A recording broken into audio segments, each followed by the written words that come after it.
Hello, my fellow Alaskans. How are you all doing out here tonight? It is great to have you with us.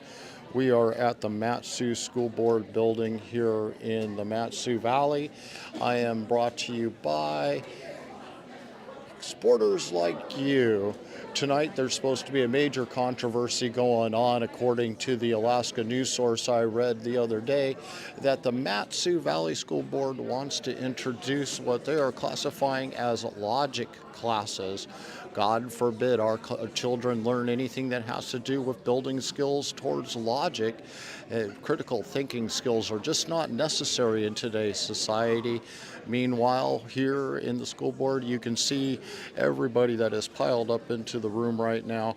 And there's quite a few of them that are here that are from the school district that are going to be testifying about these new logic classes. And this is the first time I'm understanding that this new policy is being introduced. I'm not sure if there's going to be a vote on it tonight, but again, according to the Alaska news source, this has really got the community stirred up, and it's only one portion of the community out there that is stirred up by this happening, and we all know who that is.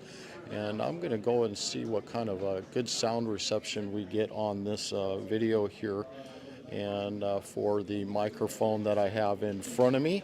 And I'm going to go put it up on the podium so that we can actually hear what people have to say when they're here today.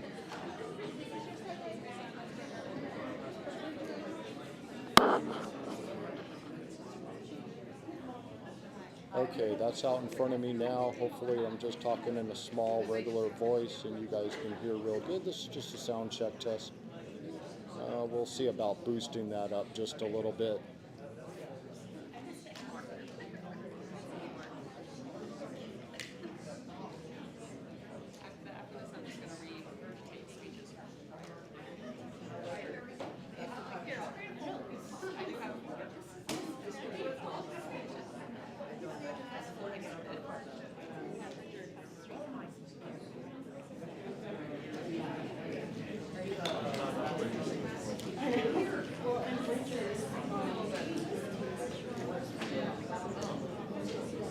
Okay, that's about 2 more clicks higher on the settings there. That should be at maximum gain. I'm talking in a really low voice with a lot of background.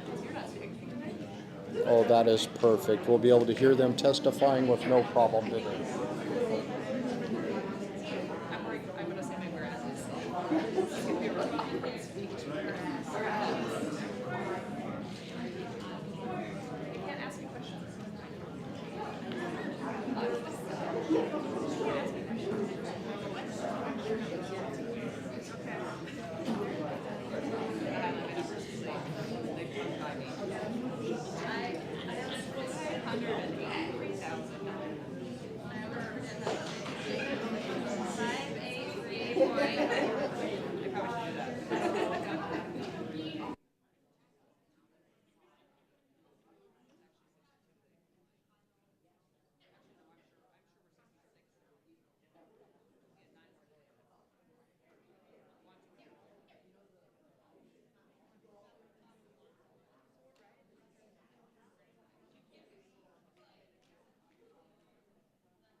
Okay, let's see if that gives us back the microphone there. Sorry about that. Just ended up muting it out and didn't realize I had done it.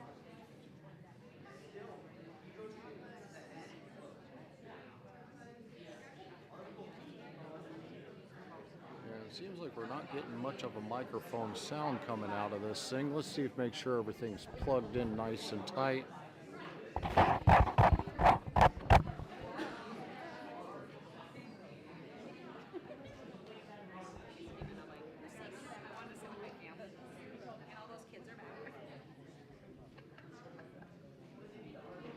All right, I'm directly in front. This thing should be just pegging on out. I don't know what the deal is with it here.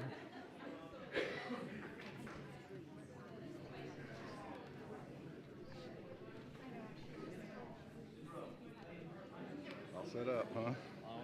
I am.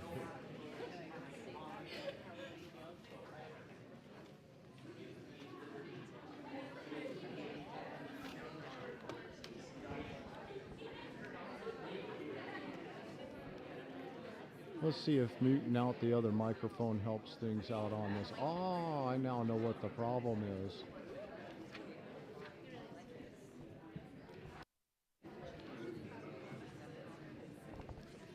Excuse me.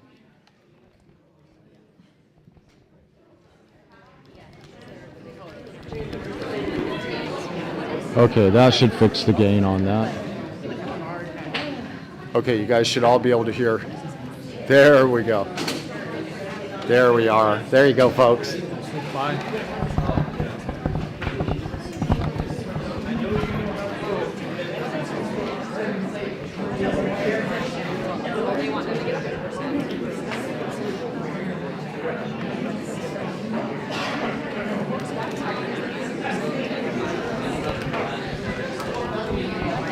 All right, the pace is packed. Please make sure to like and share this video. It's folks like you that make sure more Alaskans are educated and knows what's going on here within our state. It is greatly appreciated. It is supporters like you that made today possible. It's your donations, your support that made it possible for me to be able to be here, plus be able to have all this brand new awesome video equipment to be able to record and sound and all that other good stuff. They have begun.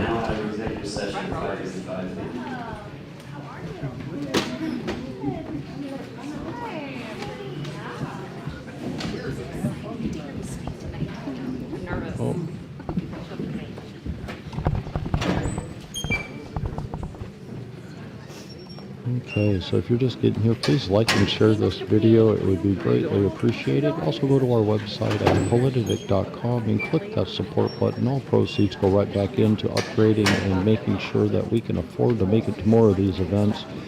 Our next live stream will be this Saturday at 10 a.m. We're going to have a discussion with Jake Libby. He's going to talk about the Constitutional Convention and explaining why we should be voting yes for it on November 8th. And then later on that day, I will be sitting down with Dana, and he is running for borough assembly here in the MatSu Valley against Mowers. And it's going to be really interesting to get a different perspective on what his ideas for the borough are versus those that he's running up against right now for that particular borough assembly seat in the MatSu Valley. So it's going to be a pretty busy Saturday for me going on out there from one stream to the next, but we'll make it happen. Again, we're at the MatSu School Board right now meeting, and today they're supposed to be bringing forward a new policy to teach 2 logic classes in 2 different semesters, and one in the 9th grade and again in the 11th grade. And these are to help build the critical thinking skills of our children going through the MatSu School District and help them to be able to define differences. What might be or not be available for critical thinking needed to be able to do their learning in school. Something that I think has been drastically missing from our school systems personally, because critical thinking skills seems to have completely gone out the window, as you can see as the second topic that might have some people here tonight to discuss. Most of the folks that you see inside this room is we've got a big collection of students that are in the very back that are here to talk about the new classes that are being proposed to be introduced into the school district and the school board. And hopefully we'll see what the discussion has to be. I know there's going to be a lot of complaints. They're going to say other classes will get taken away if they introduce these logic classes. I mean, well, you know, when you don't have shop or home ec classes anymore in school, what do you expect children to be learning these life skills like logic and being able to critically think is going to come from? And this is an opportunity, a chance for the school board to make a difference in our education of our children. And that is why the room is packed once again out here in the MatSu Valley. I would love to see these kind of crowds show up when it comes to the Anchorage School District. I caught their school board meeting last night, watched a portion of it. And the room is empty, basically. There are people there. It is just a groupthink, head-nodding bunch of people inside of the room, agreeing with everything that comes out of the mouths of those sitting on the school board. And Anchorage really needs to do something about taking back over their places there. So again, thank you. If you're just getting here, please like and share this video. Don't forget to subscribe to us if you're on YouTube and Twitter to make sure you get notified every single time that we go live. Again, the good news for Twitter, free speech is no longer dead. It has now got breath and brought back to life. Elon Musk now has confirmed he is buying it, and so that's a big step forward for freedoms of our First Amendment rights that we have within the United States. But please, again, like and share this video. We're at the MatSu School Board Meeting for the MatSu Valley and the introduction of a new policy to teach critical thinking skills, 2 different classes, 2 different semesters, once in the 9th grade, once in the 11th grade, to help our students here in the MatSu Valley be able to become good, productive members of society and use those critical thinking skills and apply them for everything they do in life. Something that is sorely lacking in our society nowadays. They are beginning. Good evening. I would like to call this meeting, or October 5th, 2022, regular meeting to order.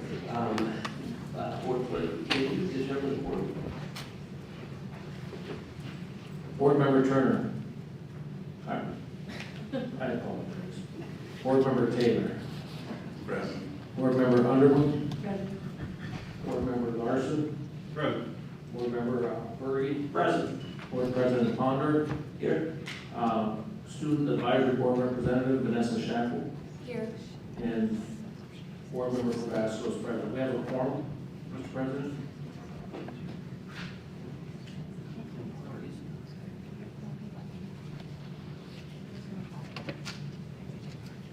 Thank you, Member Tabasco.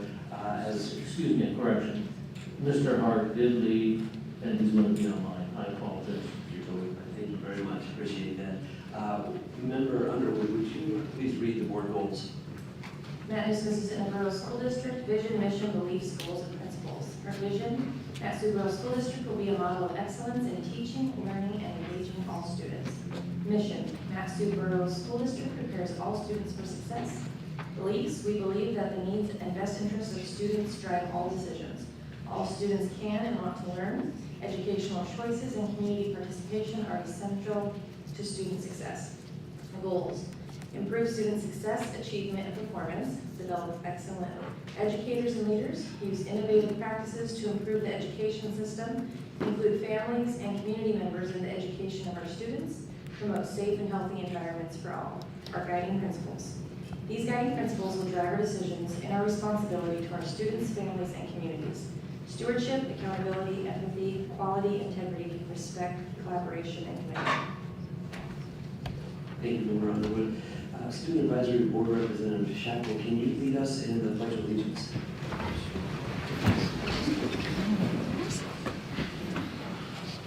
I pledge allegiance To the flag of the United States of America and to the republic for which it stands, one nation, under God, indivisible, with liberty and justice for all.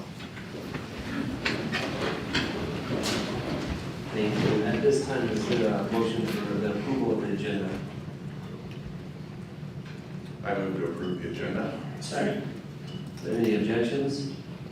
Seeing and hearing none, the agenda is approved. With that, we'll move to agenda item 3, persons to be heard on non-agenda items. Persons to be heard on non-agenda items will be limited to 3 minutes per person per meeting. Member Tabasco has the rules, though I do want to throw out there just some clarification. This is non-agenda items, and so if it's not on the agenda as an action item or a non-action item, then this is the 3 minutes to do it. If you have comments that are in relation to anything that's on the agenda that's being discussed, there will be a time for that later in the meeting. So just wanted to clarify that. Thank you. Member Tabasco. Thank you. Pursuant to Board Policy 9323, meeting conduct. Specifically, under the agenda item, persons to be heard on non-agenda items, the following guidelines apply. The speaker states his, her name for the record. The speaker is limited to 3 minutes per meeting. The speaker is limited to non-agenda items. Agenda items will be open for public comment as they appear on the agenda. The speaker's comments should be appropriate for all audiences, including school-age children. The speaker is limited to comments of a general nature, positive or negative, which may not be attributed to any specific individual. Issues involving concerns specific to any single individual should be submitted in writing and given to the board clerk to be resolved. The issue may be determined to be appropriate for persons to be heard, or may be handled in executive session, or may be routed through a more appropriate complaint process. No disturbance or willful interruption of any board meeting shall be permitted. Persistence by an individual or group shall be grounds for the chair to terminate the privilege of addressing the meeting. The board may remove disruptive individuals and order the room cleared if necessary. This is not a question and answer time. Speakers may be referred to the superintendent or designee, or the board may take the issue under advisement. Maximum of 1 hour per meeting.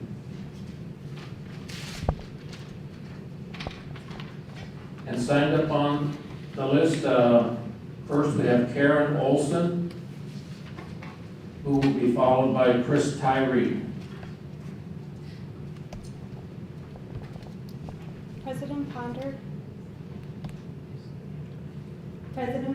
board members, and Dr. Trainee. My name is Karen Olson, and I'm the Vice President of Twin Bridge Charter Schools Academic Policy Committee, which is a governing school board comparable to the district school board. I've been a hard-working board member for over 9 years and have had 4 successful Twin Bridge graduates. Our board works very hard to create and follow our bylaws and policies and takes great pride in our positions on the board. We put a lot of time and effort into our hiring committees when searching for new, highly qualified, properly endorsed personnel to make sure that we find the right fit for our school and our homeschooling families. The expectation that Twin Bridge APC Board has of everyone sitting before me is that you all respect and honor the well-thought-out decisions from our governing body. As we developed a greater need for counseling and advising of our students, we decided to create a new position for an advisor counselor 4 years ago. This has been an incredibly valuable and necessary position for our homeschool program. Our counselor retired on September 16th of this year, and we searched for someone with the same qualifications in the district office hiring pool. This was not a position that was just created for a certain person. It was one that already existed at our school. We appreciated the members who voted in favor of our hiring a highly qualified candidate for our advisor counselor position. We also appreciated your honesty and transparency when a member referenced the fact that 2 of the board members also seek a variance for family positions in the district. Our APC board respectfully requests a revote because the previous vote ended in a tie with 1 member absent. Since no consensus could be made, we feel it is essential that this action item deserves all 7 members voting on this. Our APC board members understood the importance of this hire and did not take it lightly. To reiterate what we said at the last meeting, our choice for the position was not only the most qualified with the proper credentials, she was the only one in the district's hiring pool that carried both the certificates that were required for the vacated position. After hearing concerns from a few members at the first reading, we followed the district board policy by asking our principal supervisor, associate superintendent, Dr. Justin Ainsworth, who agreed to advise, oversee, and evaluate our chosen candidate, which complies with your district board policy BP 4015 AR Section D. And may I also add that 9 weeks into the school year, there are currently 25 unfilled school counselor positions across the state of Alaska. How fortunate that we are to have a highly qualified, properly endorsed candidate that lives right here in our community.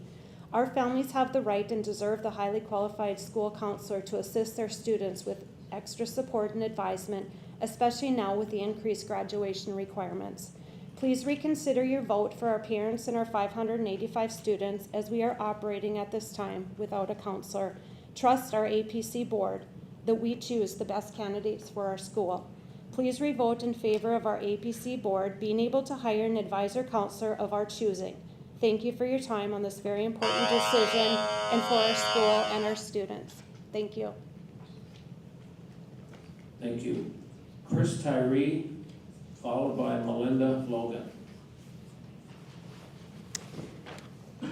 My name is Chris Tyree, and I'd like to start out with, you started in school with teaching children about cigarettes. Then it became alcohol and drugs. CRT was coming in, transgenders. Now the Alaska Children's Safe Act. When are you going to teach academics for success? When are you going to make our kids number one in learning and passing better than other states? Aren't we like number 49 in the testing and all that with all the states? When are you going to concentrate on kids mastering math, reading, writing, and science? You have kids learning anywhere from 3 to 5 different maths every day in kindergarten and first and second grade. Why would you do that to children that are just learning?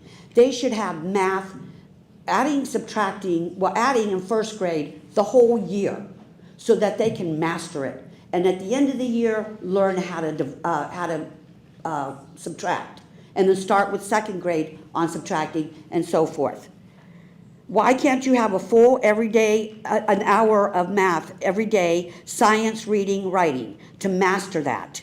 When are you going to quit treating the kids with a white kid glove and challenge them? The kids don't have challenging work.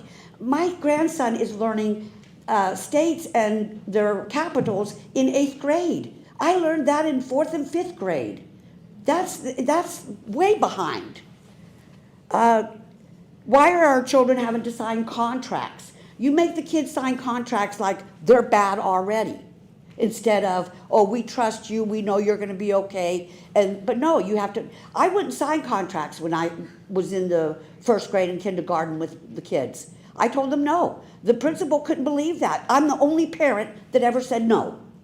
I don't understand what you guys are doing. It's all about control, not teaching these kids the proper things that will make them succeed in life. Look at what's going on in the colleges. A lot of children don't know their history. They don't know how to answer the questions correctly. All they can say is, I hate Trump. And then they talk about systemic racism. There isn't a bunch of that going on. We need to start getting our kids back on track with real education, not stupidity education. All of these cigarettes, alcohol, that takes time away from the children learning academics. So please think about this and start doing something different, please. Thank you. Melinda Logan, followed by Janelle Gagan.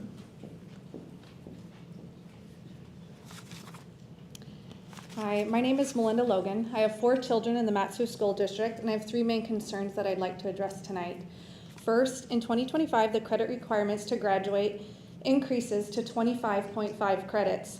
Students have 6 classes a day plus 4 Cs. This only allows for 25 credits over a 4-year period.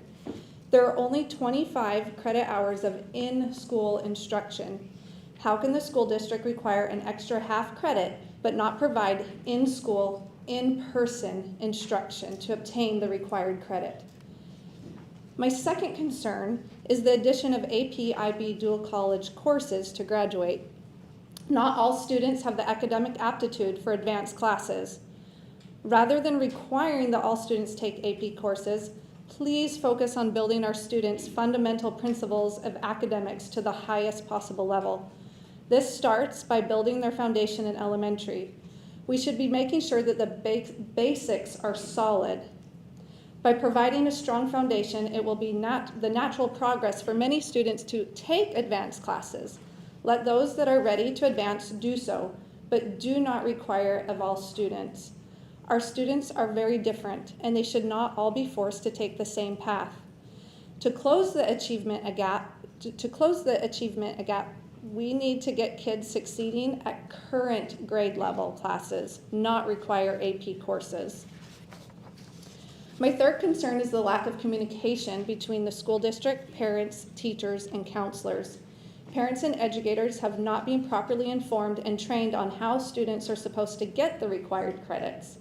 Even counselors are not able to answer parent questions. How does the school district plan to inform students and parents on how to proceed with course planning to meet all the requirements?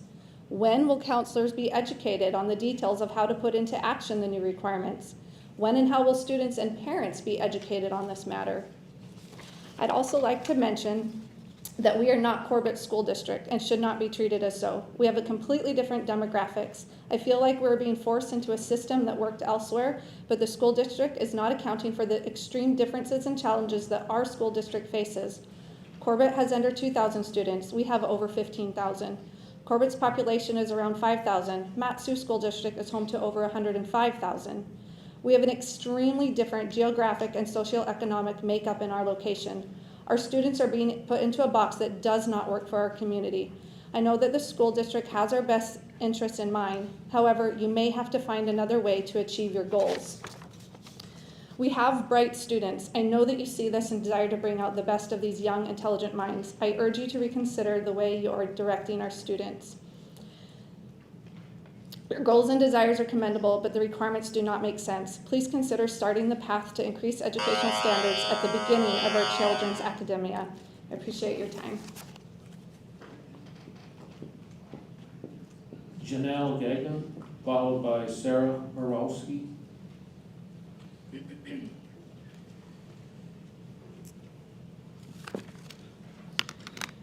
Good evening, school board members and superintendent trainee. My name is Janelle Gagnon, and I'm a parent of a 2021 graduate from Palmer High School, and I currently have a sophomore at Colony High School.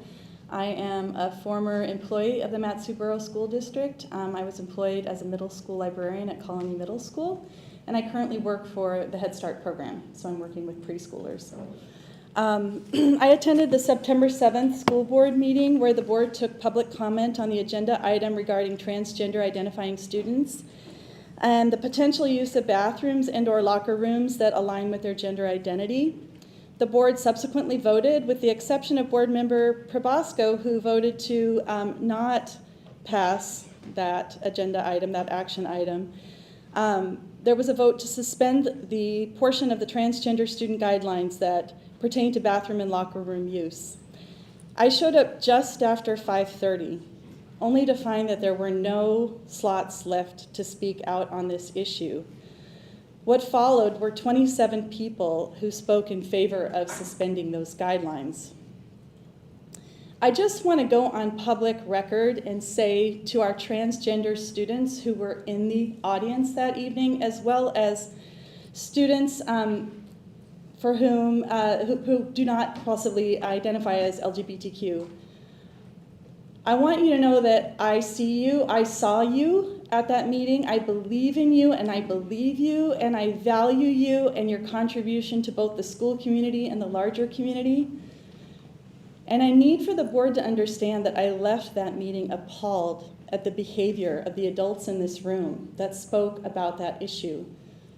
The transgender students that were in this room, students who don't identify that way, parents of transgender students, were left to believe, based on the comments, that all transgender students are rapists, are gay, have illicit intentions, when in reality, we have a very high rate of child trafficking in this state, and probably the highest percentage of children who are trafficked in the state are transgender students. They are our most vulnerable population. There was jeering, there was clapping, and there was no intention to stop any of it. It was appalling. There were token efforts made to tell the audience that there shouldn't be any jeering, there shouldn't be any clapping, and yet it persisted. So again, I just want to go on public record and say I am sorry to the students who were in this room. I am sorry to our student representative, for whom nobody on this board made any mention of the comments that were made by her. I was left aghast. Thank you. Sarah Borowski, followed by Ms. Warhouse. Addressing the school board, I am Sarah Borowski, representing myself and families of the MatSu Borough. To give you, the school board, a better understanding of all the school's needs and beliefs, and encourage parent and teacher involvement in school board meetings. The meetings need to be held on a rotating schedule at all the different high schools, in their gyms or in their theaters, so that the people that live really far out can come to the meetings and actually be able to participate in some of them without having to use tons of time. It'd also be more comfortable for the parents and teachers and students that they get to come to the meetings, and it'll be closer to their homes. Be rotating. You can, if it's a meeting on a subject out in Talkeetna, you can do it when Talkeetna's turn is up for the discussions. It would help make it easier for everyone to come to meetings. Also, the school bus situation is out of hand. The buses aren't available 2 days a week, extremely late several other days. Bathrooms are disgusting, under-maintained in schools. On the graphs shown at these meetings, our students' success is plummeting. Obviously, the school system's management is completely failing. You must hire a new, locally grown, meaning from this borough, superintendent immediately.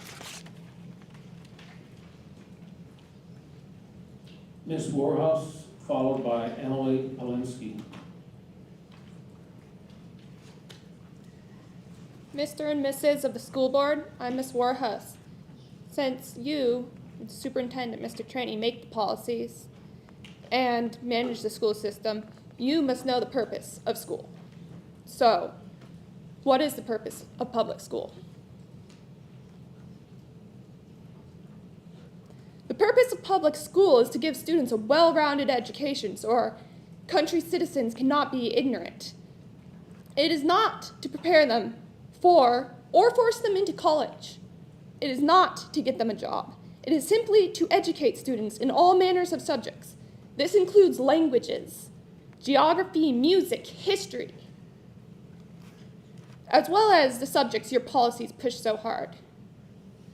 Due to the lack of freedom for our students to take other important subjects and for overstructuring the limited classes that are available, as well as requiring useless classes such as 4Cs, you, the school board, must immediately fire the current superintendent and hire a new one. Emily Polinsky.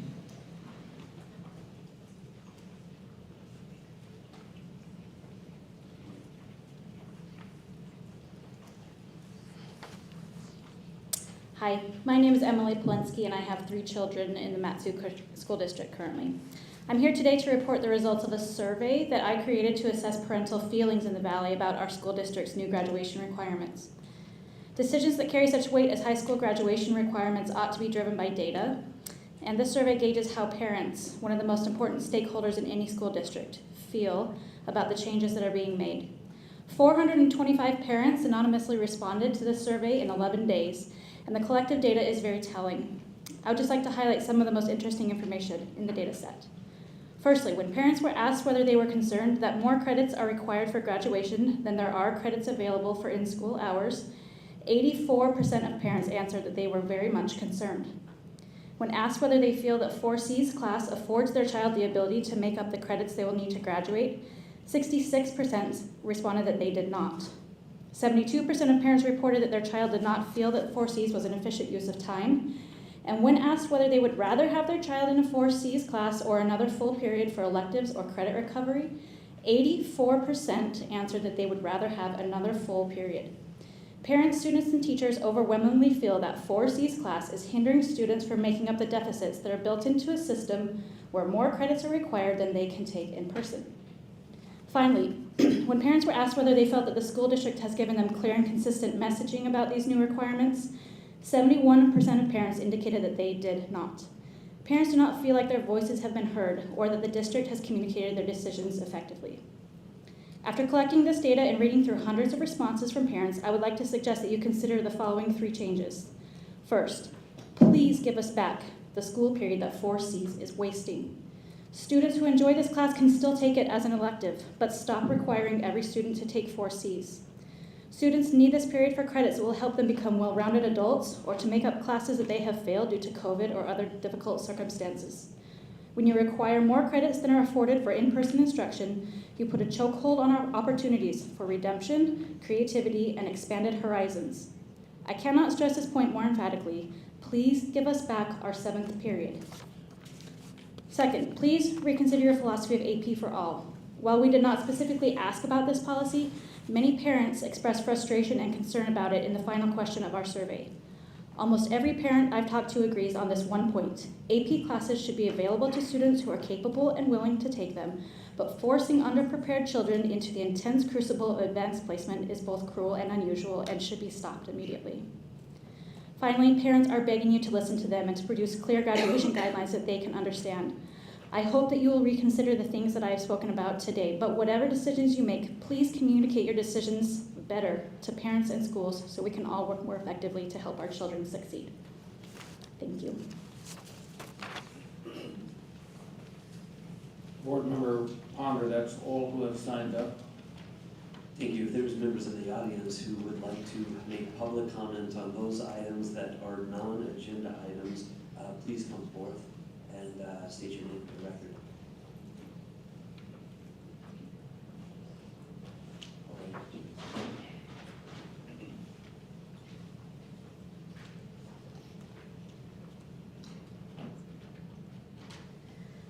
My name is Robin Sutcliffe. I prefer to be referred to as Jinx, however. I am a member of the LGBTQIA+ community, and I would just like to thank, I'm really sorry, I know you, but I'm blanking on your name right now, for your comments. I cannot tell you how afraid I am with the way that the world is viewing the people in the community that I am part of. It is not by choice. It is simply how you are. It is simply how you cannot choose any of this. And I ask the board members to please, in any future decisions you make about LGBTQIA+ students, to please consider that we are in fact human. And humans make mistakes, that is true, but we don't try to. We do not try to be a bother. We just want to survive. And we just want to be heard and recognized and supported for who we are. Thank you for your time.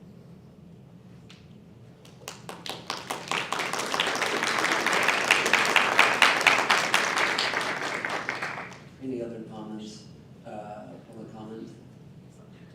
Seeing none, we'll go ahead. Please come forth.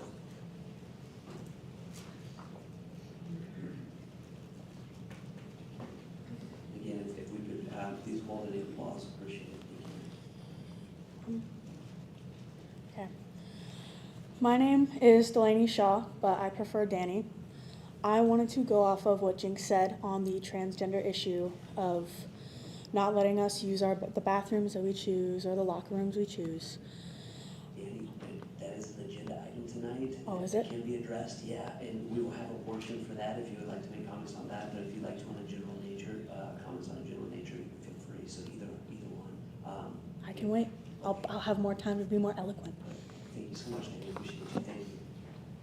Anybody else comments on non-agenda items? Seeing none, we'll go ahead and close out agenda item number 3, person to be heard on non-agenda items. Agenda item number 4, Grove City, State, and Tribal Reports. Dr. Training, is there any Grove City, State, or Tribal Reports? No. Right, with that, we'll close out agenda item 4 and move to agenda item 5, Administrative Reports. PLC Mondays. Dr. Training, please. Yes, we do have a report from Pioneer Peak.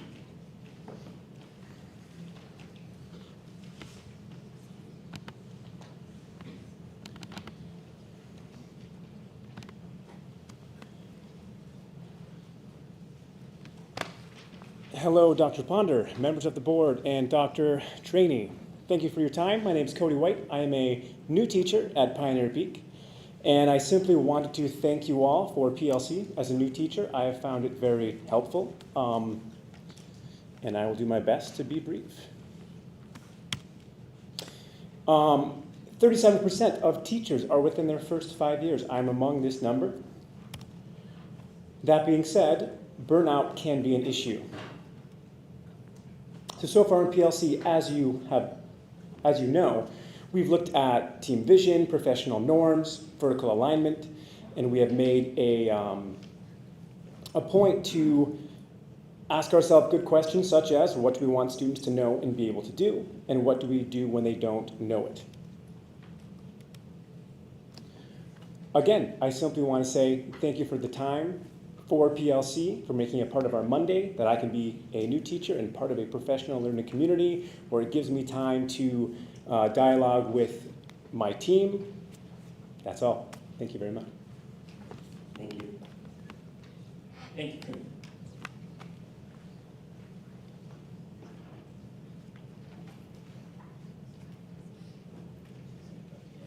All right, with that, we will go ahead and close out agenda item 4, PLC Mondays, and go to agenda item 6, Student Advisory Board Representative Report. Ms. Shackle, you have a report for us. Thank you. Good evening, school board members. Dr. Gurney. So SCB hasn't met since our last meeting, but our next meeting is on the 11th at Colony High School, and we'd like all you guys to come. Thank you. With that, we will close out agenda item 6 and move to agenda item 7, consent agenda. Is there a motion and a second to approve the consent agenda? I move to approve the consent agenda A, minutes, September 21st, 2022. Second. And with that, was it September 21st and September 28th, correct? Correct. Perfect, and we got a second. With that, is there any objections to approving the consent agenda? Hearing and seeing none, the consent agenda passes. At this time, we'll move to public comment on action items and non-action items, to which we will have the rules read by Member Carrasco. Please, Member Carrasco. Public comment on action, non-action items. The speaker will state his, her name for the record. The speaker is limited to 3 minutes per meeting. The speaker is limited to action and non-action items. The speaker's comments should be appropriate for all audiences, including school-aged children. The speaker is limited to comments of a general nature, positive or negative, which may not be attributed to any specific individual. Issues involving concerns specific to any single individual should be submitted in writing and given to the board clerk to be resolved. The issues may be determined to be appropriate for persons to be heard, or may be handled in executive session, or may be routed through a more appropriate complaint process. No disturbance or willful interpretation of any board meeting shall be permitted. Persistence by an individual or group shall be grounds for the chair to terminate the privilege of addressing the meeting. The board may remove disruptive individuals and order the room cleared if necessary. This is not a question and answer time. Speakers may be referred to the superintendent or designee, or the board may take the issue under advisement. Thank you, Member. That's what you request. Okay. On our sign-up list, we have Zayla Roberts, followed by Amanda Burton.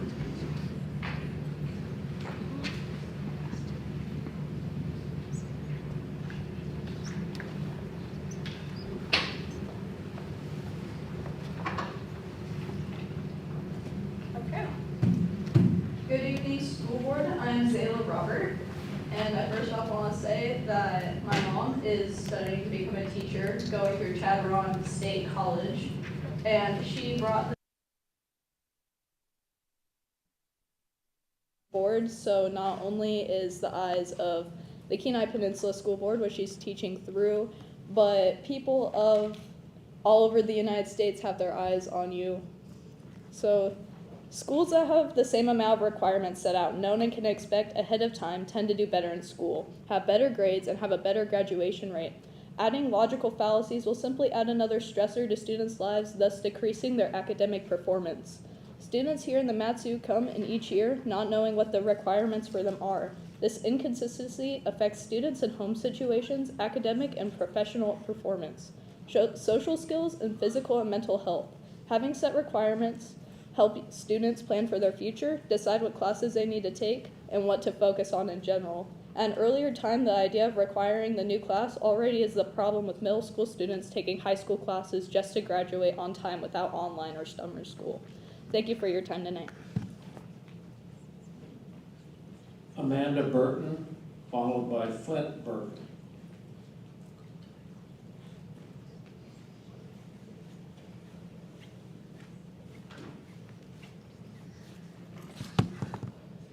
Hello and good evening. To the members of the school board, my name is Anna Burton. Last week, I and a group of students started a petition against requiring more classes for upcoming high school students such as logical fallacies. Our petition is as stated, quote, "We the undersigners petition to keep our electives and stop being forced to take more required classes," close quote. As of today, we have over 1,200 signatures, both digital and physical, from both high school, middle school students, along with parents and members of the community. Would you prefer if I hand it to you now or over emails? I can go ahead. You can hand it right up here. Okay. After your comments. Thank you. Okay. We ask that you listen to our voices and consider the futures of upcoming students in the MatSu Borough School District before you make your decision. On behalf of the signers and the people here tonight, I would like to thank you for your time.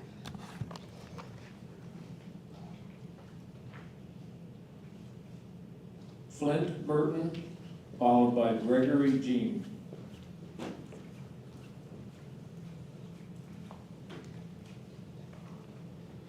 Hi, my name is Flint Burton. Good evening, members of the school board and superintendent trainee. So today I'm talking about how middle schools are compensating for these requirements that are being forced upon us. We have halved all of our U.S. history classes in the 8th grade because we have to put civics on to them because they can't fit as many classes as they need. This has as much all of the knowledge that many people have gotten before us. And logical fallacies, we already are adding too much of what is, and that means we have no room for failure. Logical fallacies is just adding another thing that's just going to make everyone's lives harder, and I don't think that it will give anyone a real benefit. And if people still do fail because of all of these added classes, they cannot fix it because there's no room. And if you add these things, they're going to have to take an online class or summer school to add this, and that is not right. We need more time in school, and that, yeah. And thank you for your time. Gregory Jean, followed by Melanie Edwards.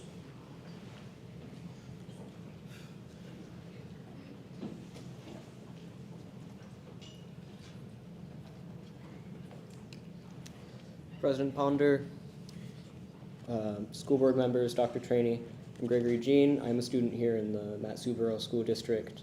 I am representing myself. The introduction of a logical fallacies class will negatively impact several groups of people. I will be focusing on the impacts of this class on the enrollments of students in the MatSu School District. These topics are important considerations for one planning to further increase requirements for already strained students. If we consider the impact that electives have on students, it only takes a cursory glance to see the positives allowing students to study what they want. If we set aside another period for a required class, then those electives are more difficult to take. Thus, students will begin finding those opportunities elsewhere.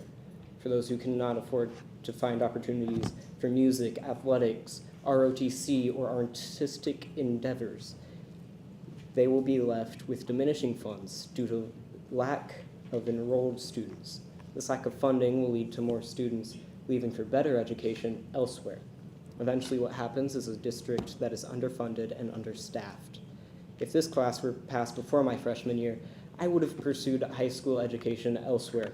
The only reason for me to stay in district is music education, and this class would make it harder, if not impossible, for me to gain a music education. I would not have learned as much as I could have, and would not be the person I am today if not for my music classes. This proposal will, not might, will make it harder, or in some cases, such as special education, nearly impossible to take electives such as music classes. Although this class will not affect me, it will affect my family. I have 2 younger sisters who start kindergarten next year. I want them to be able to go through a school system that encourages them to learn about subjects that interest them.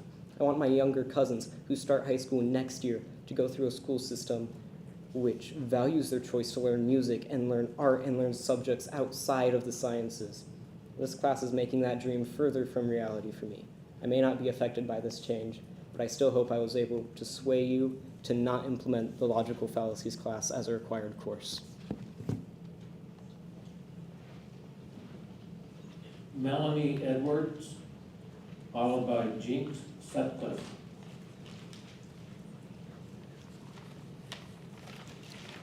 Good evening. My name is Melanie Edwards. As of 2021, the MatSu School District has started requiring AP classes for all high school students in this district.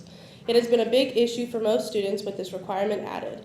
Adding the logical fallacies class will make it so much harder for these students as well. Last year, with the newly required AP classes, teachers had to simplify the course to think about and help their students as best as they can, knowing that most of them were struggling. This also made it to where it was simplified and couldn't do it at a quote-unquote AP level.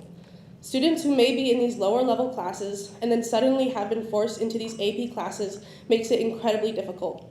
It can damage the AP curriculum and can also lead to a higher stress increase into teenage suicide. Upper level students are also not getting the higher level education that they may need. Due to these high stress test-based curriculums, students with an IEP are not getting promised accommodations, and teachers may also not have time to help these students. Each student already has so much to juggle between their extracurricular activities, jobs, and family time outside of their school. So adding these AP classes can also relate back to damaging a student's mental health and can lead to a burnout. Thank you for your opportunity.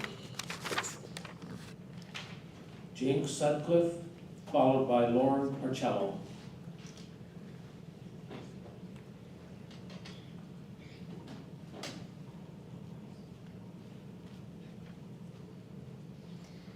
Hello, my name is Jinx Sutcliffe. I thank you for allowing me to address you earlier, and I thank you for allowing me to address you again.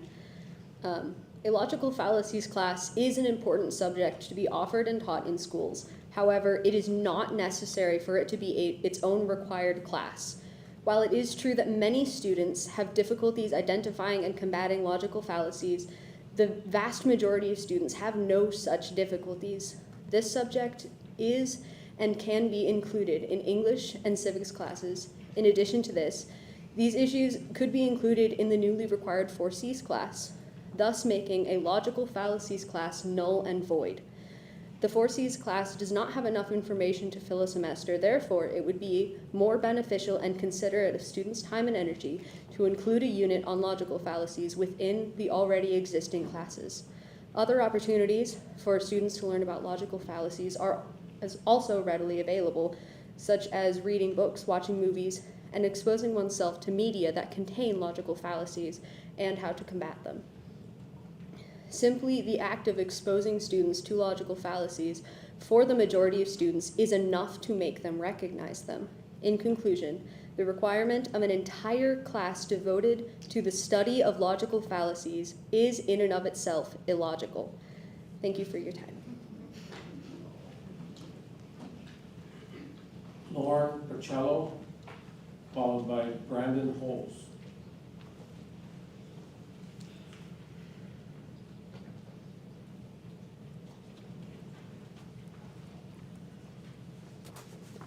Good evening, members of the board. My name is Lauren Porcello, and I am a high school senior here in the Valley.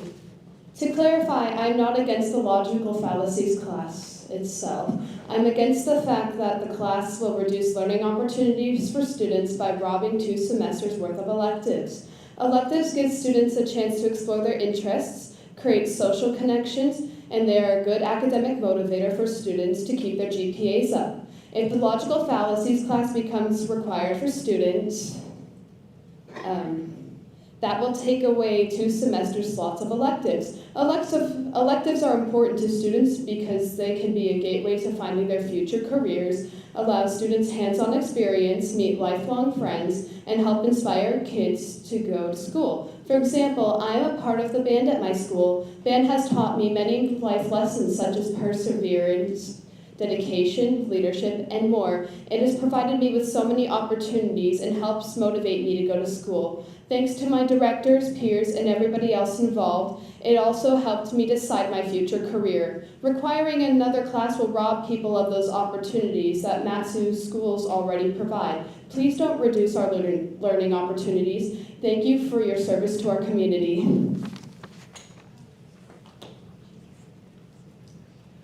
Bradenholz, followed by Chris T. Good evening, honored members of the school board. My name is Braden Holtz, and I'm here representing myself, my siblings, and everyone else that will be and have been affected by decisions made by the school board. Today, I'd like to present my concerns with implementing a logical fallacies class. First, I'd like to bring to your attention the effects of removing, replacing, or defunding electives. According to national SAT scores listed on publicsreview.com, students that were involved in music performance and or appreciation scored, on average, anywhere between 57 to 63% higher on the verbal portion of the test, and 41 to 44% higher on the math portion than students not involved in these programs. It's not just in school that they're performing better. It is outside of school as well. According to World Music Central and the Texas Commission of Drug and Alcohol Abuse, quote, secondary students who participated in band or orchestra reported the lowest lifetime and current use of all substances, including alcohol, tobacco, and other illicit drugs, end quote. By choosing to replace electives such as music and art classes, you're accepting the very real possibility of standardized test scores dropping, as well as students getting more involved with illicit substances and drugs. Second, adding more required classes and credits can negatively affect current and future students. According to nces.ed.gov, the average amount of required credits to graduate across the U.S. is about 20.75. At this time, the amount in this school district is 25.5 credits for the class of 2025 and below, which is higher than any other state's average by 1.5 credits. And if this logical fallacies class is implemented and the number of credits is raised to 26.5, it will then increase pressure on students. It will cause lower grades, lower scores on standardized testing, and like previously mentioned, will force students to drop electives, which has a multitude of negative effects. Last, I'd like to give a possible solution instead of implementing this class. It is my and many other opinions here today that a logical fallacies class as an optional elective would be much more beneficial to students, as we would then be able to have a choice in whether we would like to join or not. And the official Matanuska-Susitna Borough School District Vision, Mission, Beliefs, Goals, and Principles for the school board, the first of 3 beliefs presented it was, and I quote, "We believe that the needs and best interests of students drive all decisions," end quote. I believe in order for this to be practiced, the school board needs to not only listen to each other, but listen to who is being affected by the school board's decisions. Furthermore, in the same paper I just referenced now, one of the guiding principles listed is collaboration. I would now like every student and parent and anyone else that agrees with this summation to please stand. I'm thankful for this opportunity to speak here today, but I do not want the discussion to end here. By listening to students' voices, I believe that we can truly further the education, work ethic, and knowledge of students. Thank you and good evening.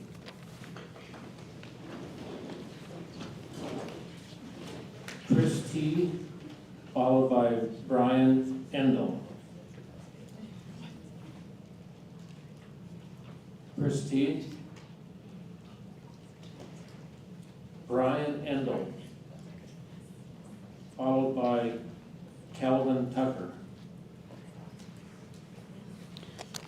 I'm Brian Endel, your true conservative candidate for MatSu Borough Assembly District 1. Thank you, school board, for hearing me. I just want to encourage you on the restroom changing area use that you have on the agenda here, and support that effort. Thank you.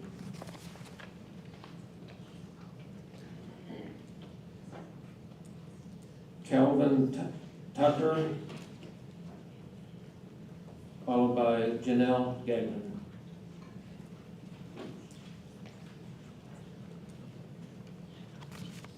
Hello, school board members. Thank you for letting me talk today. I wanted to discuss the logical fallacies class. I wanted to highlight that electives give students a big opportunity to find what they want to do with life. Many students want to continue on with their careers doing music or art or any of those things that are only found with electives. And they can't find that oftentimes if they don't have those electives there. I have personal examples with this, as my brother and sister are both going to college currently for music and art respectively. If they had not had their electives in high school, they would not have found these career paths for themselves and these passions that continue late into life. And I think it is sad to think that students coming into high school wouldn't have those passions laid out before them to discover what they want to do with life. I am a member of the band, and I am also in an art class. I want to do both with my life, and if I were coming into high school later when the logical fallacies class hypothetically had already been implemented, I probably would not have found those things, and I probably wouldn't be currently thinking of them as a career path. It's really depriving incoming students of an opportunity to find out what they want to do with their lives and what they can do to make their lives happy and fulfilling. So, thank you for letting me speak. Janelle Gagnon, followed by Becky Grinnell.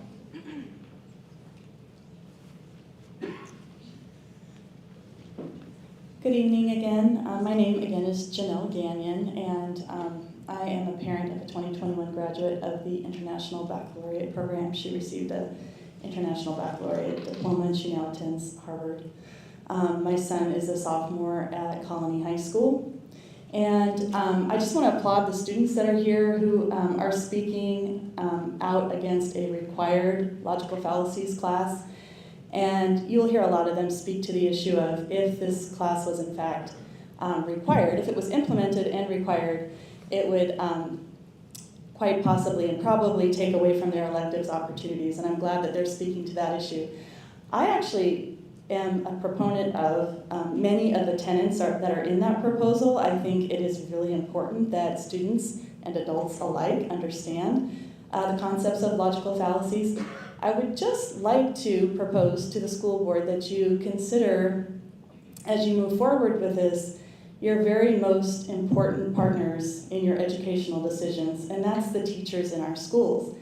So I'm curious, looking at the proposal, if anyone on the board has actually consulted with the teachers in our schools to discover where these tenets are already implemented in the curriculum. I can speak on behalf of school library media specialists and tell you that in state standards, national standards, state standards, concepts of logical fallacies is already embedded into the standards. We call it information literacy, but it is the same thing. And I know that my daughter would not be studying, she is majoring in philosophy, she would not be doing that had it not been for her Theories of Knowledge class that she took as part of the IB program at Palmer High School. And the tenets that you are proposing be a required class are definitely embedded in that Theories of Knowledge class as well as other IB classes. Additionally, I know that in discussing this with my sophomore at Colony High School that he already is obtaining much of this in his AP seminar class and loves it. So please consider those things. Please consult with, again, your very most important partners in making educational decisions for our very most valuable people, some of whom are sitting in this room, and that's your students, and discuss this with the teachers. Thank you.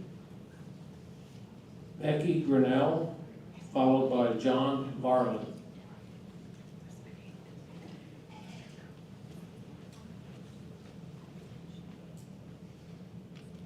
President Ponder, school board members, and Dr. Trainee. My name is Becky Grinnell, and I'm a special education teacher, as well as a parent of an MSBSD student, Gregory Jean, who spoke here tonight, actually. So my youngest student is a junior in the school district, and the proposed addition of a logical fallacies class would not impact him.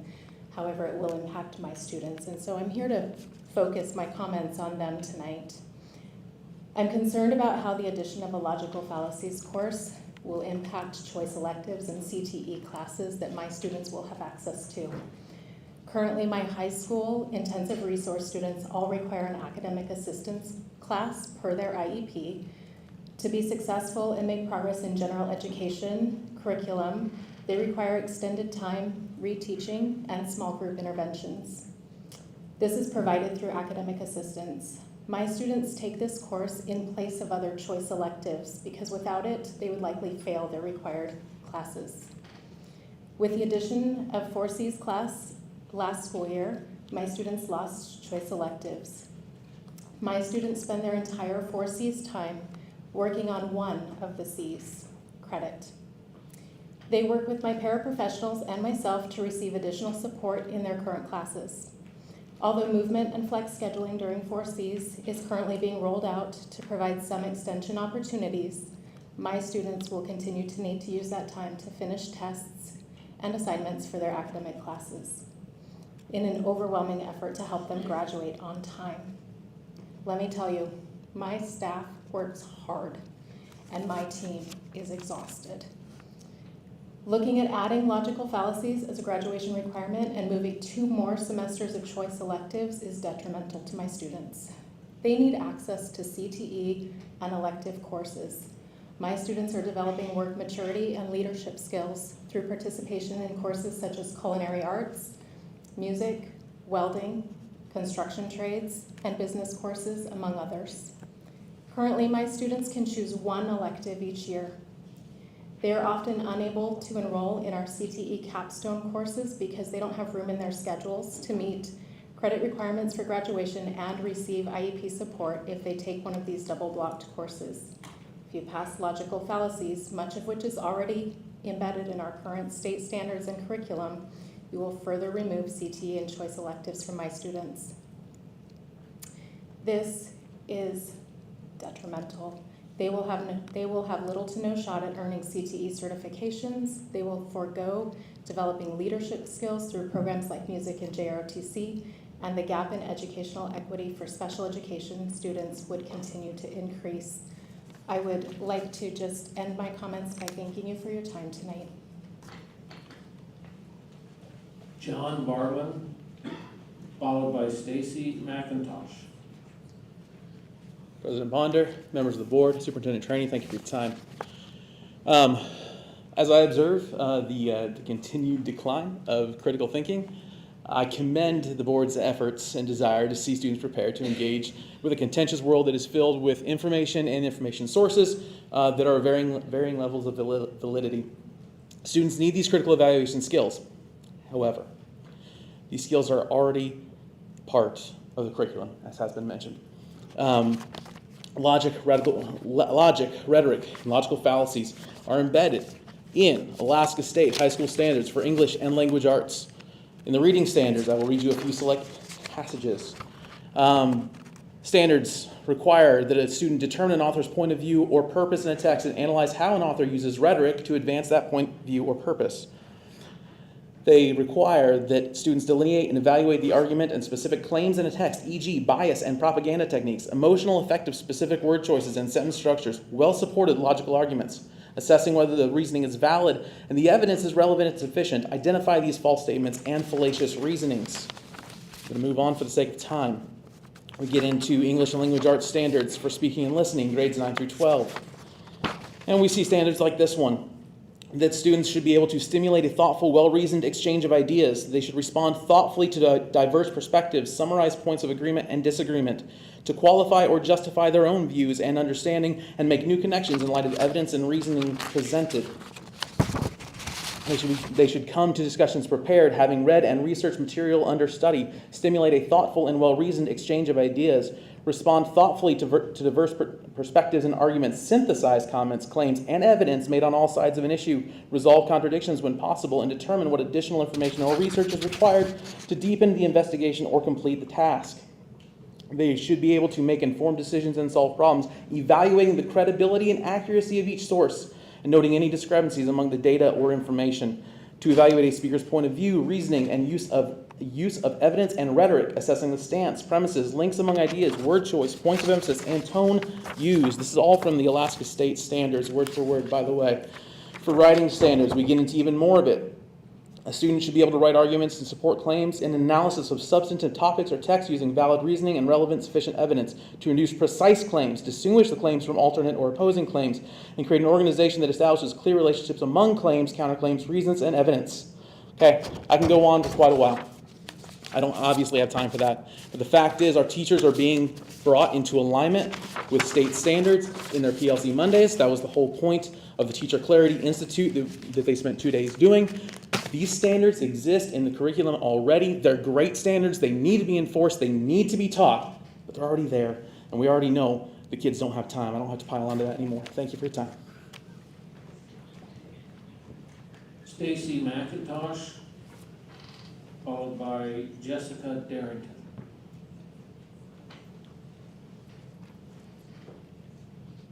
Good evening, members of the school board, Superintendent Trainee, and President Ponder. Thank you for your time. My name is Stacy McIntosh, and I'm the principal of MatSu Central School. I am here to read a resolution that was written and approved by our Parent Academic Advisory Council regarding the resolutions for the funding for MatSu Central School's permanent building. Whereas the MatSu Central School was formally founded in 1972 as a correspondence study school. Whereas MatSu Central School has not had a permanent building in its 50-year history, despite being the largest student body in the district and costing the least amount to operate. Whereas the shift to a hybrid learning model in 2012 with our on-site classes demonstrated significant academic outcomes, increasing the MatSu Central graduation rate from 40% to 75%, and increasing enrollment from 1,000 students to over 2,200. Whereas approximately 1/4 of the 2,263 currently enrolled students participate in on-site clubs, classes, and activities, including comprehensive art and music programs. Whereas the current facility has reached physical capacity, limiting students' access to highly sought-after on-site offerings. Whereas MatSu Central School family surveys indicate that 80% of families lack confidence that our current facility and site will meet the long-term needs of their children. Whereas MatSu Central School has a Parent Academic Advisory Council as its governing body, which is referred to as the AAC. Whereas the AAC seats are elected by all the families of MatSu Central School and therefore represent the students currently enrolled. Whereas the school board and the borough have approved the site of the new location at 8316 East Catherine Drive, and the road design is 95% complete. Whereas the school board has approved the design process with MCG, the architect selected, and are nearing 35% completion. Whereas the proposed resolution addressing the expiring $583,954 annual lease for MatSu Central's current facilities while offering construction cost savings by untethering design mandates from the Department of Education's building requirements for new schools. Therefore, be it resolved that the AAC supports the Matanuska-Susitna Borough's proposal to fund a permanent school for this innovative program. This was approved by the MatSu Central Academic Advisory Council on the 4th day of October, 2022. Thank you. Jessica Darrington, followed by Miles McDonald.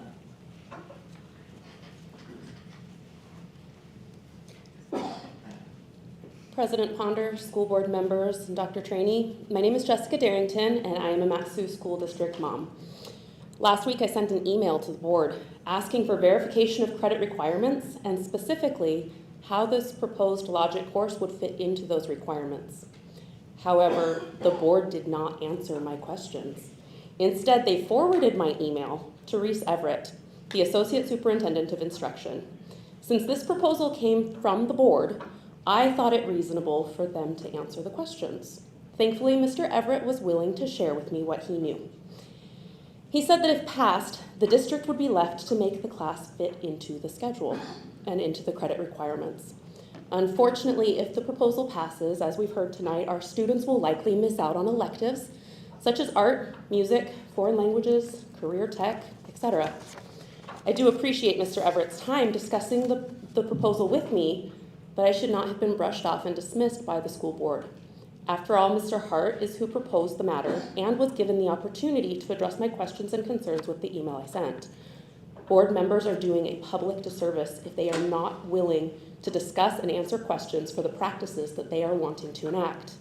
As we've heard tonight, English curriculum already has lots of this logical fallacies information according to the state of Alaska standards. The AP seminar class already has this information. Keep in mind that, as we know, AP courses are now required by all high school students. They are getting all of this already. Logic would dictate that the district already has the requirements in place for what the board member Hart is proposing. If he's wanting to add upon the existing course requirements, I would love to hear those ideas. But to create a new course required for graduation with items that are already being covered is ludicrous. In addition, our high school students are tasked to fit 25.5 credits into an available 25 credit course load.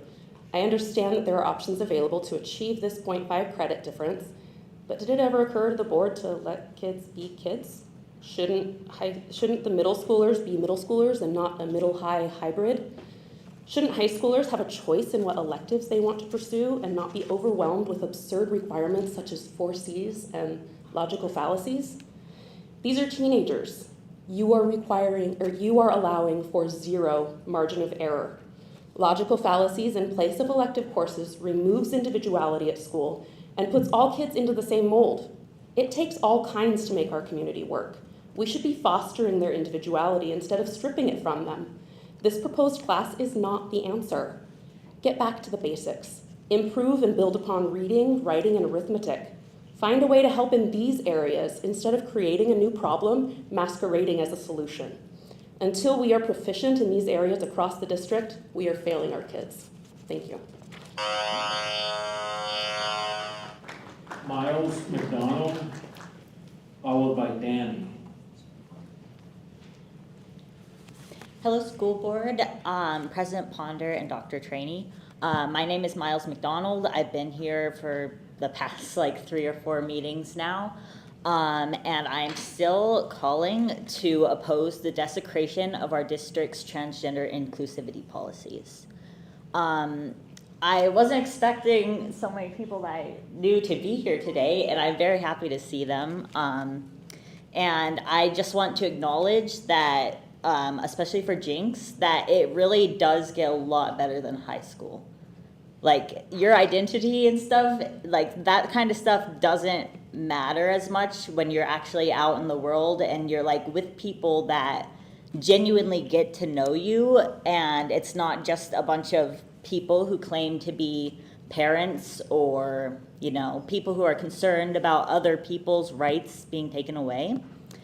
It's really not that big of a deal in the real world. You can use whatever bathroom you want, and nobody is going to beat you up for it, probably. And honestly, school and getting through that in itself is kind of crawling out from the pits of hell. It's really bad. And it's been the worst experience of my life trying to get through public schooling. Now that I'm out of school, I'm on hormones, I am in therapy. I am doing amazing. I'm a very happy person now, and I can't say that when I was in high school. I was not a happy person at all, and I was really just worried about what other people thought. I avoided using the bathroom of the gender that corresponded with my identity because I thought that it would hurt other people if I did that, or other people would be uncomfortable with it. But the thing is that nobody cares. You could ask my friends back there. They didn't care what bathroom I used. And nobody at the place that I work now cares what bathroom I use. Nobody cares where they go because it's frankly none of your business what genitals I have and what bathroom I'm going into. And it's the same with every other student in your district. It's none of your business what genitals they have. And you shouldn't be thinking so hard on it that you're thinking that they're going to go into a bathroom just to assault someone when most students are just trying to get through their day, trying to get through their classes okay. This school district is terrible, but not because our people are not getting educated correctly. It's because you guys don't care about your students or their feelings. You care about the numbers. You care about enrollment numbers. You care about who's getting what score on their SAT tests. Your scores are bad and your enrollment is bad because we don't want to take classes that are going to put more hardship on us. Anyways, thank you. Danny. No last name was good. Shaw. Danny Shaw.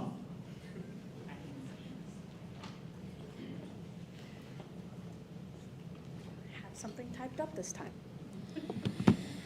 My name is Delaney Shaw, though I prefer Danny or Daniel. Regarding the issue of how transgender students are treated in this district, I want to say I am appalled with how we're treated. We're treated as criminals or miscreants before we've done anything wrong, guilty before proven innocent. As a transgender student, whether I go into the bathroom of my gender or my sex is no one's business other than mine. If I or someone like me were to assault a fellow student, that has nothing to do with identity. As someone who has been sexually assaulted, it is treated lightly when a cis person does it. But if a trans person does it, it is only about their identity and not how disgusting it is that they did it in the first place. It's always, they shouldn't be allowed in this bathroom or locker room, and not, how can we prevent sexual assault within our school or district? What would be proper punishment for the assailant? How can we help students who have been sexually assaulted? Don't strip us of the right to choose which we're most comfortable with because of a small percentage who have faked their identity to commit horrendous acts. Thank you for your time. Board President Ponder, that is all who have signed up. Thank you. If there's anybody else in the audience who would like to provide comment on agenda items, please come forth and state your name.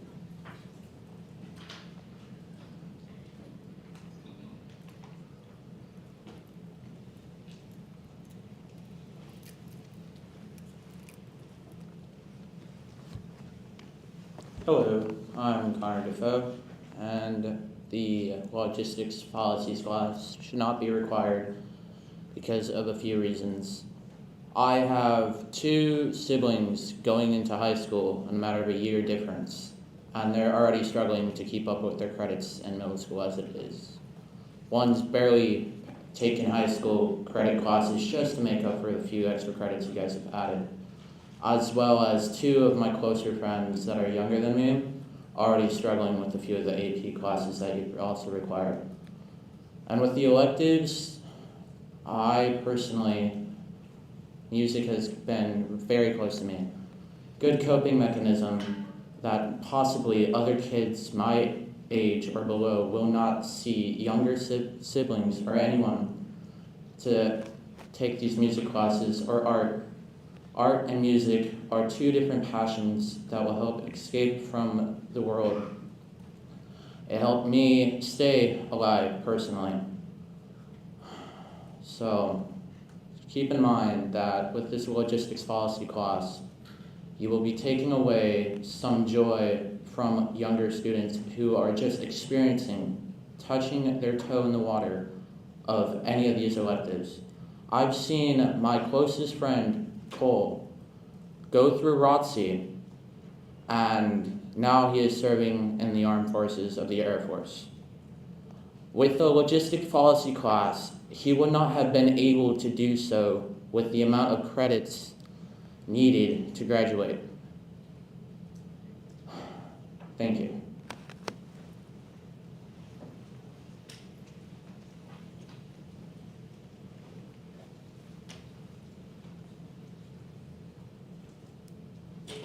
My name is John Royce. As a father of children within this school district, some who will be impacted by that logical fallacies class, who are already very much struggling due to their autism and due to dyslexia and other comorbidities along with that, I can tell you right now that this will negatively impact them. They are struggling as is and already receiving educational help outside of this district because it does not focus upon reading, writing, and math. The rest of this is dressing that is added for somebody else's political agenda. I flat out reject the black and white fallacy that goes on at almost every school board, political rally, and almost everything else that goes on here. We are more alike on almost every issue than people are willing to admit and have conversations about. The reality of it is, when we seek to separate children from the ability to play as elementary students, which they need, it is critical to their growth and their ability to gain control of their motor skills. And we insist that they sit in a school building for hours on end without the ability to play. We do them damage. This is proven. This is not my opinion. and you know where you can see all of those journal articles. When it comes to junior high, this is where students begin to learn who they are. They have an ability to learn and test out new topics. Without those abilities to explore, they are missing key fundamental opportunities to learn and to grow and to become well-rounded citizens within our community. When you reach the high school level, the insistence upon higher and higher and more is not always a plus. It does not achieve the improvement that you are seeking for your students. I, for one, can tell you, if this passes, my students will no longer be in the MatSu School District. We will have to homeschool them again because of the fallacies from an educational perspective that have been applied. Thank you. Anyone else from the audience? Please come forward. Write your name.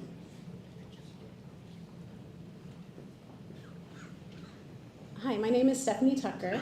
I appreciate the time to speak to you today. I could talk to you as a proud parent of 2 graduates and 1 high school student currently. But instead I'm going to talk to you as a child development and psychology professional with an educational background. When you focus so hard on education requirements and credit requirements, you forget that these are children who are developing into adults, and you neglect the developmental piece of education. When you add more and more credits and more requirements, you don't give them the chance to develop their brains in the way that science says they're supposed to. And that includes choices. It includes being able to make mistakes. It includes less pressure and more fun. Minds are open to learning when there's fun and engagement involved. And when you're cramming a course like logical fallacies onto kids who could care less about logical fallacies, you aren't allowing their minds to explore what would truly allow them to learn how to discover logical fallacies.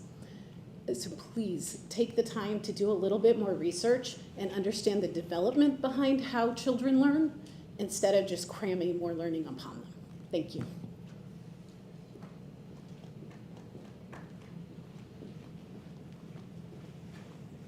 Hello, my name is Katie Warner and I go to Colony. As a student and as a ROTC cadet, I am not okay with this logic stuff. With high school and with the ROTC program, ROTC is who I become, and ROTC has been all of my other cadets. It's who they are, and same as the band kids. It has become who they are in life and what they want to achieve in life. I do not want to see those kids end up leaving school because they get what they want taken away from them. Thank you.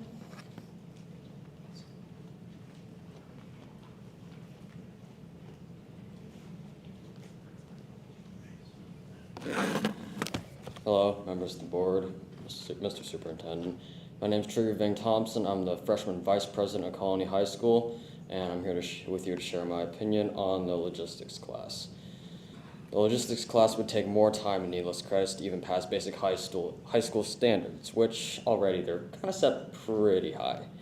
But even if you decide to vote in this act, you're going to need to compensate in some way. And really, there's not a whole lot of options if you want to compensate for that. Also, the current standards are just, like as previously stated in current arguments or comments, that the national, we're like 1.5 credits above the national average. Isn't that a little bit unusual? But that's none of my business.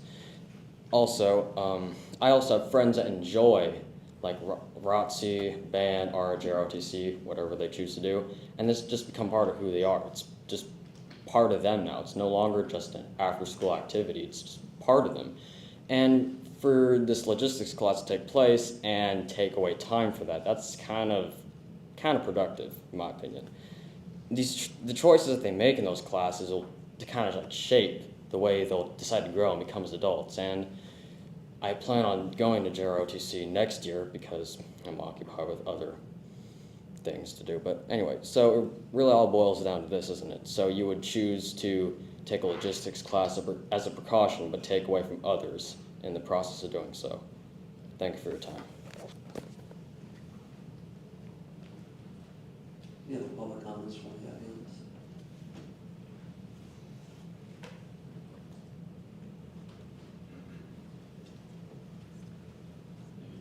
I'd like to make the line. If anybody else has public comments, please come forth and thank you. Hello, my name is Samantha Midget. I'm here to speak on behalf of several of my fellow students as well as myself and about the logistical fallacies class.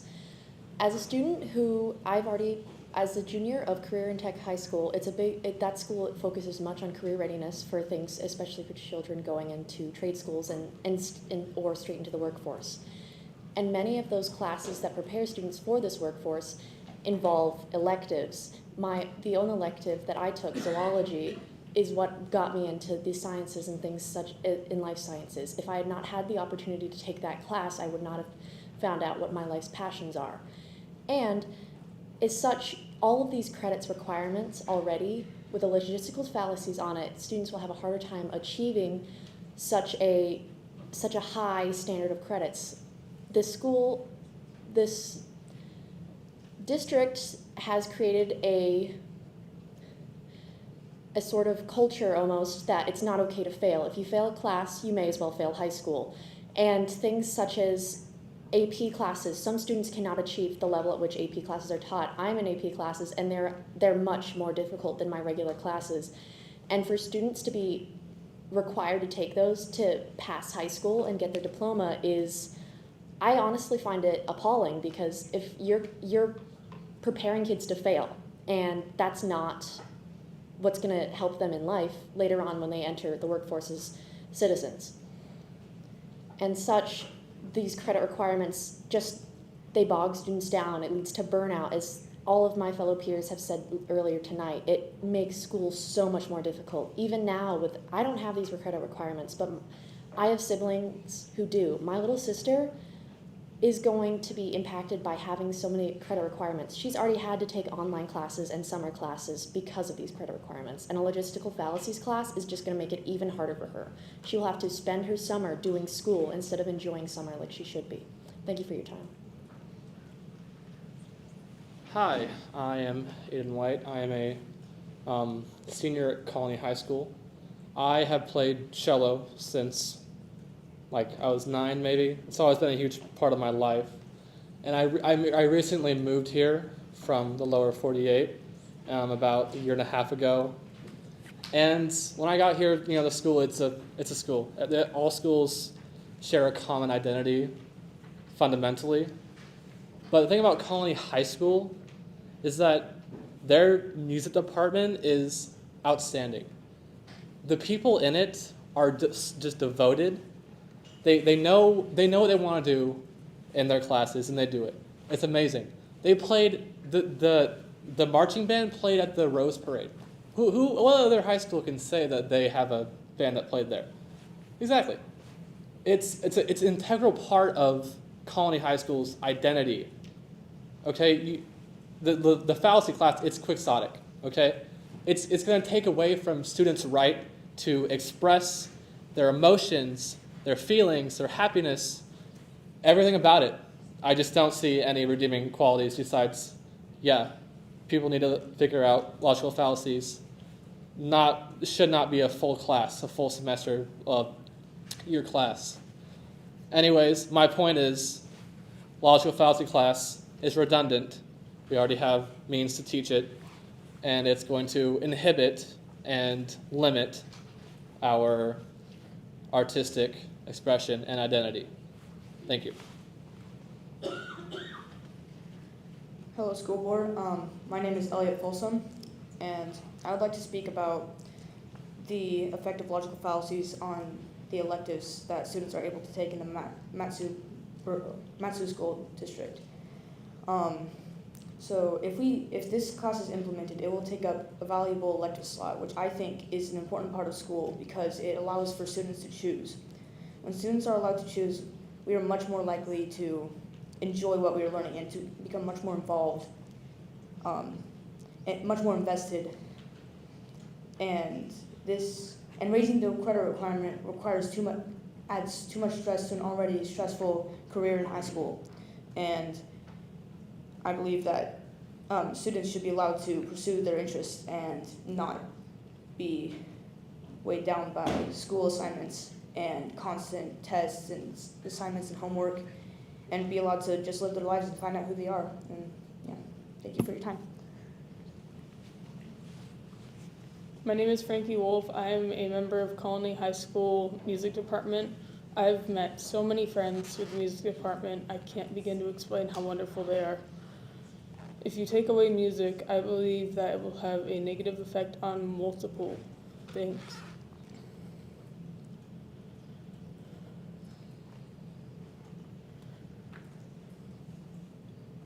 Thank you for your time. I'm back. I'm Zayla, and as you can see on one of the boards, it says elections save lives, and I can safely say it saved mine. During my sophomore year, I moved here due to an abusive situation at my other house, and if you haven't been through the OCS system, you haven't been a part of that, I really wish no child to ever go through that. But when I moved here, I missed band camp. All right, it was marching band. Band camp is super hardcore, and it is definitely a sport. But as I got here, I joined marching band. I was already a little late. I was stressed out. I was going through some serious PTSD symptoms, getting tried with different medication, going through therapy. And marching band saved my life. And band has saved my life, symphonic band, jazz band. And I can't imagine what it would be like for kids in my situation to not have an elective like that. Thank you. Hello. So, I am Damon Burton, and I'm here to speak on the logical fallacies class and the elimination of electives that will result from that. And I just want to say I've seen people fall apart, and I've seen problems that electives help solve in people's lives, because it gives you a place to belong. It gives you something that you enjoy and something that you want to do. And instead of something you're forced to do, you get to choose and live. And it literally saves people's lives, because it gives them motivation to keep going and to learn and to grow instead of just sitting around and doing nothing. And that's really what we should be looking for, is not exactly pushing things on people, but to help people grow and learn what they need to help others and do what they can. And we should be working to fix that and not focus so much on what we need to add, but what we can do to help. Okay, I'm done. Thank you. Hello, my name is Finn Gagnon, and the first thing I'd like to do is express my gratitude to be up here. Like, having a voice as a student is such like a privilege. To be able to speak to my school board in a comprehensive manner, I don't know, I just feel really grateful for that. I'd also like to express my support for what the students preceding me have said about being against the required logical fallacies course. But what I really take issue with right now, and what I'd like to express to you all, is that I had no awareness that this school board meeting was happening until I gained information from my peers. I really think that the information about the logistics of the meetings, like when they're going to be happening, what time, what date, should be more clear to the student body, because after all, this board is a representation of the students. So for us to have the great turnout of students today is amazing. And I think it should happen more often. And I think that could happen if we were more aware of these meetings happening. So thank you for your time. Hi, I'm Ronan Van Gorder, and I'd like to say that When I came in here, I was handed this. It's a book about our Constitution, and our Constitution is about freedom. It's about the right to choose what we want to do. And I think taking away our electives is taking away our freedom to choose what we want to do in our life. And some might argue that it's unconstitutional. Thank you. Hello, my name is Samantha Holler, and I am a junior. I would like to say that not only am I really, really concerned about the implementation of this course as a requirement, but I'm concerned about the placement of it. It is a semester of required course teachings in 9th grade and in 11th grade. I am currently an 11th grade, a junior, but I remember very clearly being in 9th grade. I took symphonic band at Colony with many of my peers, actually, and some of the people who are still in this line. And I remember it being a wonderful place because it was the one class where I didn't really feel like I was necessarily a fish out of water. I knew people in there already from prior years, and it was such a relief every day to be able to sit down and know that I knew it was coming to me, and I could ask people for help, and it would never be a concern to me. And I would not have been able to do that if I had had to take another semester of required coursing in that year. I would also like to say that I am currently taking 5 AP courses, so it's not like there aren't people here who are high achievers. It's not like all we ever do is electives. But without electives, it would be, or without one of the electives I can take, it would be completely overwhelming. My only time to relax many times in my school day is when I have those periods of classes that I was able to pick because it was something fun to do, not because I wanted college credit or wanted to, get another year of English, and since I've taken every year except English 4 of the regular English courses that are required. And I would be much less happy with where I am if I was not able to do that because of the semester. Thank you. Hi, my name is Robin Sutcliffe, Jinx Sutcliffe, and I promise this is the last time I'll be up here today. I wanted to talk about the MatSu Central School, how it is being built. I am a student of MatSu Central as well as a student of Colony. I am dual enrolled, and the only reason that I'm still going to Colony is for the music classes. However, I would be much more inclined to take more classes at MatSu Central if they had a full-on building. I'm so sorry. The rules state that on non-agenda items, comments are limited to 1 per person per meeting. Now, so I apologize, but otherwise there's the people down here. So I thank you so much for your understanding. I do understand. Thank you. Thank you, James. And Miles, the same thing would apply. Mine was an agenda item. We were still in comments on agenda items right now. Thank you, Miles. My name is Emily Smith, and I would like to echo most of the sentiments already expressed about the logical fallacies class and how it will take away from important electives in students' lives. And many times mentioned was music, and I am also a member of that. But I would like to bring up Seminary, which is not a credited class in the MSBSD. However, it is very important to me and to many people in my religion. And I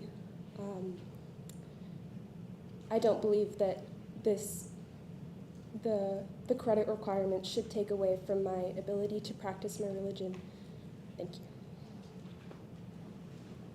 Hello. I am Mackenzie Burton, and I go to Colony Middle School. And I just want to talk about stuff. I've been looking forward to high school since I was in elementary school, because there's so much more you can do, and there's so many more classes and stuff that you can choose, and you can grow and learn. And if this happens, it's going to affect my high school so much. And the college I want to go to requires 4 years of seminary, and if I'm not able to take that, then it'll be way harder to get further in life. Thank you. My name is Joey Darrington. I'm going into high school in 2 years. This logic class is a terrible idea. As already spoken by many in this room, it will limit our creativity. Our schedules are already overloaded as it is. Stop trying to fit 10 pounds of crap into an 8-pound bag. It is messy, and you are leaving us kids to clean it up. Thank you for your time. Hello and good evening, members of the board. My name is Abigail Coleman, although I prefer to be called Arlo. I wanted to talk about the logical fallacies class. I've made a few notes here. Something that was mentioned earlier is that there is no room for failure in these classes if you continue on, but that is something that children need. Children need to fail in order to learn. It's just, there's no other way around it. Another thing that I wanted to address is that, as I'm sure you're aware of the effect this class will have on the band program and other elective classes, I would like to note moving forward that if you choose to go through with this logical fallacies class, you'll very likely, if not certainly, take away scholarship opportunities for students who may otherwise have trouble paying for or getting into college. Thank you for your time. See no one else online. There is someone who's come forward now. Seeing none, we'll go ahead and close out public comments on action items and non-action items and move to action items, agenda item number 9. President Bonner, please. I want to make a motion to suspend the rules under action items and move action item 9D, resolution 23-004, logic curriculum, to the top of our action items, and action item A, fiscal year 2023 fall budget revision, move that down to the bottom. And the reason I'm doing that is, making that motion is many of the individuals who have testified tonight are school children, and it is a long night, and sounds like they have a lot of homework to do.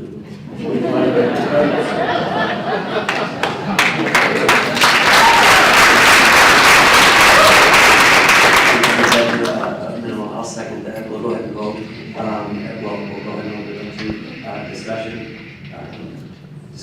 Any discussion? All right, with that, we'll go ahead and move to vote. Member Hudson? Yes. Member Berge? Yes. Member Vasco? Yes. Member Underwood? Yes. Member Taylor? Yes. And Member Hart, are you online? Yes. Thank you. And your vote? Yes. Thank you. And I too vote yes. Wonderful. Go ahead. 5 minutes, please. Recess. Okay, we will go ahead and take a 10-minute break and return. Thank you for all the public comments and the return attendance. I would also just like to note for the audience that there was a lot of conversation on 4 Cs and credits in general. I do want to put a plug in under action, agenda item 10A, superintendent update. There will be quite a bit of information and clarification on 4 Cs and credits. So that way, you know it's there and it's coming. Thank you.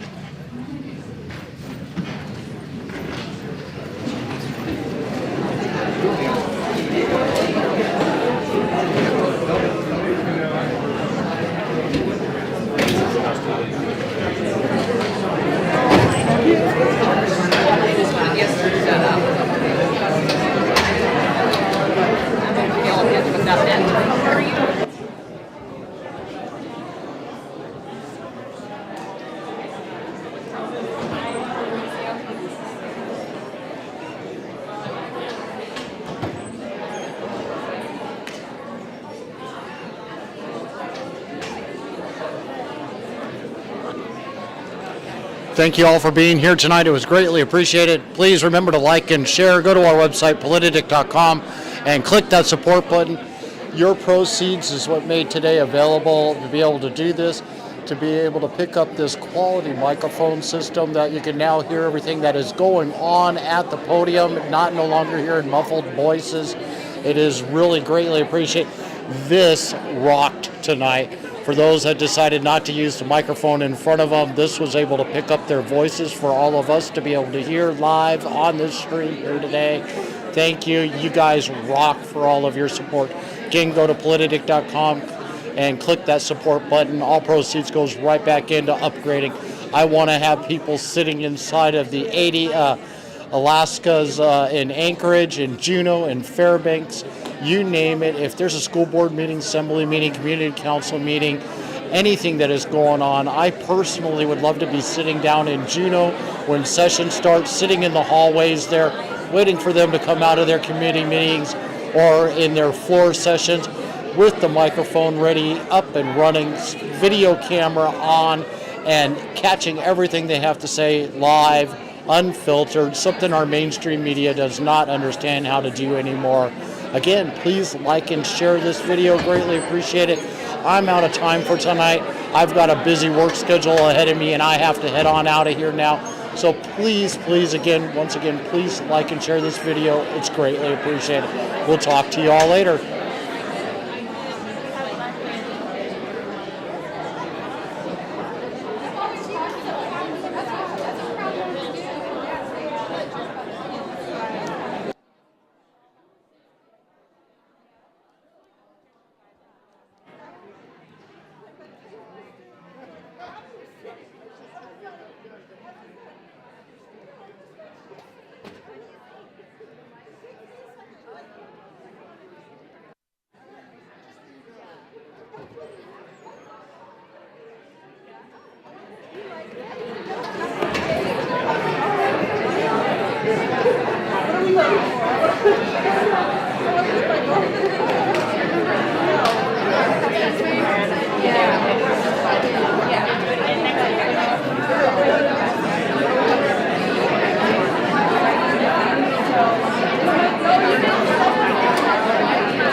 Wish I could stay. Okay, we're